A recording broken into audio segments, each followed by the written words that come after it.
First of all, I just wanted to tell you how humbled I am to sit in this room with some pretty amazing leaders. I also want to give a shout out to the Comcast Women's ERG, Employee Resource Group, that is here with me today. Wow, all right. You all didn't know I travel with a female posse here. Strong women, right? So thanks for being here. I'll start by telling you a little bit about myself. I have been very fortunate. I've been in the telecommunications and media and technology industry for close to 20 years now. And I've had several leadership roles, and lived in multiple states, quite frankly. I have been in engineering ops, running a large organization. I have been in technical operations, was a vice president of sales and marketing at one point. And what I'm trying to tell you is, if I had a hashtag, of which I think is right around here, my hashtag would say lifelong learner, right? And along the way, I've picked up a couple of things. I've learned a few things, and I'll tell you, some of these things were through some hard knocks and some tough times, and quite frankly, some questioning of myself and others. And so if you get anything out of, this quick, I'll call it chat, if you will, it's just hopefully to provide you with a little bit more inspiration, and so that you know you're not alone in your career travels. So I'll fast forward, or actually I'll go backwards a little bit and tell you about myself. You're probably picking up from my accent, I grew up in New England, and it gets worse the more wine I drink, so good thing I didn't have any. And my parents were married, and I was one of four. And my mother was a feminist before I knew what a feminist was, and I'll be dating her and I, which you won't be happy about. But she used to walk around the house with a t-shirt that said, if you remember this, it was, "You come a long way, baby," right? And anytime my sister and I did something right, she'd say, "You go, girl," right? And that was great positive reinforcement for us.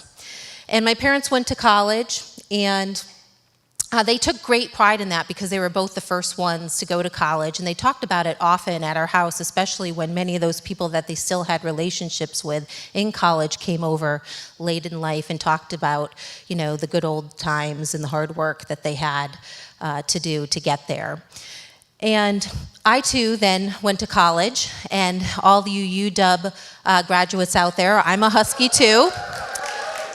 Now comes the more difficult part. I'm a Yukon Husky, that type of Husky, okay? I graduated the University of Connecticut, and from there I was gung-ho on taking over the world, getting out there, earning a paycheck, and was just excited to contribute. And I interviewed for my first job, and my first job was actually an intern in the finance department of a media and technology company. And from there, I was one of two, and the other person, let's call him Rod, his name was, and from there, this Rod individual and I were doing all of the same projects. We had similar backgrounds, yet what I noticed over the course of time was that Rod was getting all of the we'll call them plum assignments, if you will, the extracurricular assignments, like getting to go to budget meetings, meeting with leaders, and going to event mixers, if you will. And I will tell you, I felt left out. It did not feel good. And I put labels on these experiences. I don't know how many of you have that inside voice, right, that puts labels on those experiences. And I said the label I put on that experience was, at the time, Rod's a man, and therefore he gets all the great extracurricular experiences, if you will, to grow. I'm a woman, nobody's noticing my hard work, and the world is against me, right?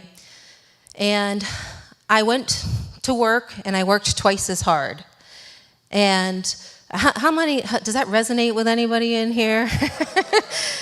And I will tell you, I finally got up enough courage to walk into my boss's office at the time, and I said to him, "Am I doing okay? Is my work product okay for you? And he said to me, "Amy, you're doing a great job." And I said, "Okay, then why does Rod get all the great assignments?" And he sat back, And he looked at me and he said, because he asked. I know, huh? I feel like I should sit here and tell the rest of the story. And then he said to me a couple of other words. He said, you know, Amy, he asked, Rod has a vision for himself. He has a plan. He knows what he needs to do in order to learn, and he's asked to do certain things. So I will ask you, what do you want for yourself? What do you want to do? Okay, and this is where you cue that awkward silence. I don't know if you've ever had that. And that inner voice, you know, the one that was talking to me earlier, came back and said, I was not ready for that question. I wasn't ready. I didn't see that one coming. But I will tell you, the lesson that I learned in that was that I needed to interrogate my own reality, because the labels that we're putting on things, that I was putting on that experience, wasn't necessarily the reality that others were experiencing, right? And had I not asked my boss about what was happening in his reality or how he saw things, I probably would have walked off out of that office and through that internship with those three things that I mentioned earlier as, you know, the label in my head, right? But the good news is I went home, I wrote a 50-page motivation manifesto on what I wanted to do, and I only brought 5 of those pages back to my boss. And I tell you, I had a conversation with him, and I said, this is what I'm interested in doing, and I outlined a couple of things with him. We had a conversation, and it opened doors for me. And there's a saying out there that says, you know, a closed mouth never gets fed. And I will tell you, looking in the mirror in that lesson was the toughest thing for me to do, because what I realized at the time was that I am the person I had been waiting for, right? And it was terrifying and exhilarating at the same time that I was responsible for my own development, my own destiny, and asking for exactly what I wanted. But it was also a lesson that I continue through today, in the sense of interrogating reality and making sure I'm questioning what I'm seeing so that I'm continuing to learn and ensure I'm understanding what's going on, so that collectively my team and I, or my husband and I, or whomever it is I'm talking with, that we can understand what is their reality, my reality, and figure out the root cause of the problem together. The second lesson I want to share with you is the conversation is the relationship, and I am going to refer to one of my notes here. I'll fast forward past my internship. My career progressed. I lived in several different cities. I moved from New England to Silicon Valley to work in the .com world. I also worked in DC and in Denver. And I constantly felt, as a woman in media and technology, I had to prove myself. I felt like I had to prove I was worthy, right? And oftentimes I did that through my voice and ensuring that I would amplify my voice in meetings, and sometimes it was really quite literally, right? Where I would be drowning out other people in other conversations. In fact, I was in one meeting and we were talking about a product launch, and I was in there, talking about a lot of the technical reasons why we shouldn't launch it. What do we need to prepare ourselves to launch this product?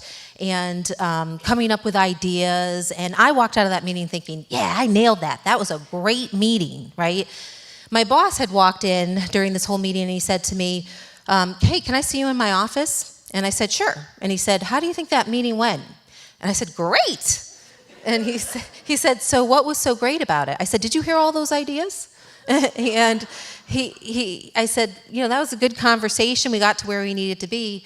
And he said, Amy, there wasn't anybody talking but you. Yeah. And, he indicated, he didn't say it quite like this, he said, but it was the concept of, did you leave an afterglow after that meeting, or did you leave an after wake, right? And receiving that feedback, I'll tell you, was pretty tough. And, it was, you put labels on that, and why am I getting that feedback, et cetera. But at the end of the day, what I realized is the most important thing to me are the people and the conversations. And what I realized in being in the media and technology world is innovation doesn't happen without the conversation.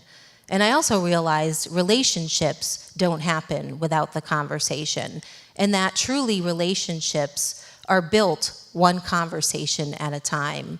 And so today I carry that learning forward. Every time I do a leadership meeting, we do a check-in and we ask a personal question. Vicky's who's here can attest to that, as well as Marianne. And we talk about personal things. And the question could be, what's your favorite book? What was your favorite movie that you last saw? What's your favorite magazine? Of course I say 425, right?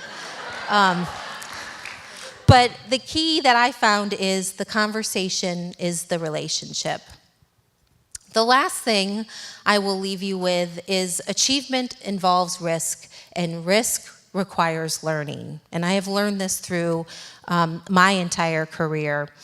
And as I mentioned earlier, I'm a life learner. I love challenges. You put a mountain in front of me, you know, we're gonna climb it. I'm gonna climb it. And that has led me to different roles within the organization. And my mother told me at one point, she said, you know, Amy, beginnings are scary, endings are sad, it's the middle that matters. Lean in and learn through life. Continue to learn through life. And I have lived by that every single day of my life and in my career. And it has fueled me, it has driven me to be, you know, a better leader and a better person.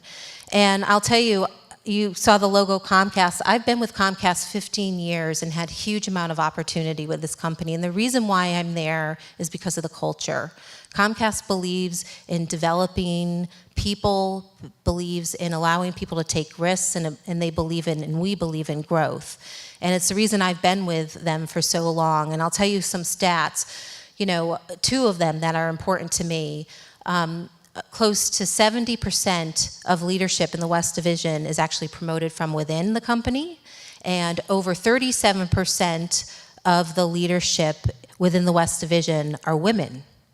And the average, yeah, and I'll tell you, the average in the United States is 25%. And the reason why that matters is it's because of the focus and because of the environment that was purposely created to allow people like me to thrive. And I'll leave you with this analogy. You're seeing a lot of rocks on my slides. I compare my career progression based on climbing rocks, and or rock climbing, if you will. And with that, you've got to rope in, and you've got to take the first step of climbing, which is risk. And when you climb, you will see a lot of new paths in front of you. And sometimes you got to go sideways, and sometimes you can go up, and sometimes you have to take a step backward. And in my life, I have taken step backwards. In fact, I took a pay cut at one point to learn engineering, to learn construction, to learn network, to learn other things that make me a more well-rounded leader. And it is the reason why I continue on, because it's all about being challenged, and not so much about the achievement, but about the learning. So I will tell you, there's a lot of people in this room tonight, a lot of fabulous women, and rock climbing is not about getting to the top to see these incredible views and the new perspectives that are offered up to you. It's also about bringing partners along with you. And so I would challenge you, and I would ask you, you know, what's the rock in front of you? What's the risk in front of you that you could take or should take, that you're wanting to take? What would you do if you knew you would not fail? And know you've got a lot of people to support you, including myself. So I'm inviting you up to see the view. It's pretty amazing. You'll enjoy it, I promise.